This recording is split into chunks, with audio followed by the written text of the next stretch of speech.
خويا امين، واش كنت بغيت نبدا الاي بي تي في سيت واحد الشيخ قال لي في يوتيوب اللي تتشفر حقوق ديال القنوات، ممكن تشرح لي شنو هي اي بي تي في مزيان؟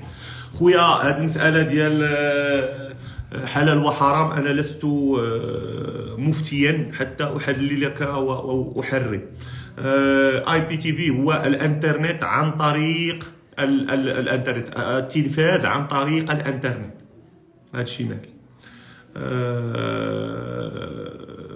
قضيه الحلال والحرام انا بالنسبه لي كتبقى غير فواش تتبيع لادولت ولا ما كتبيعش لادولت.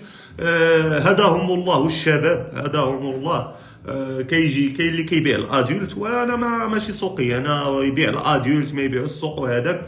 المهم الاي بي تي في اللي كيبيع فيه الادولت راه منو لسيدي ربي،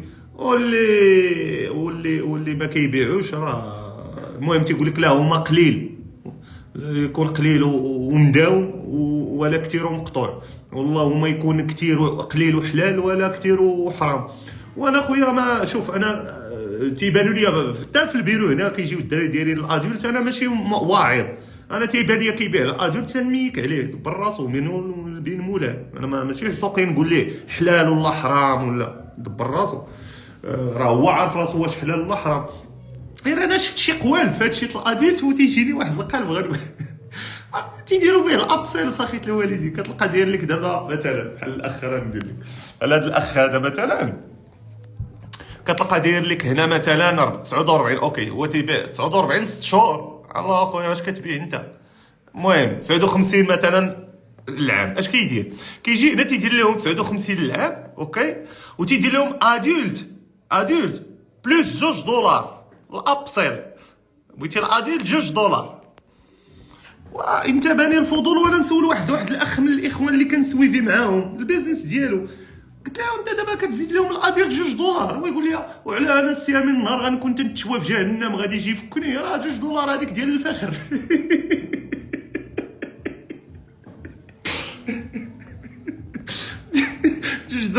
$2 ديال الريسك، داخله في الريسك ماناجمنت. لي هذيك اخويا راه ديال هذيك $2 ديال الريسك ديال ديك الرقعه اللي ما تكون عنده في جهنم. ديرها شي علام الناس الحق.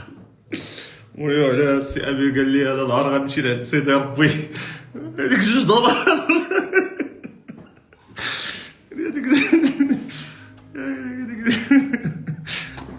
ديال الريسك قال لك.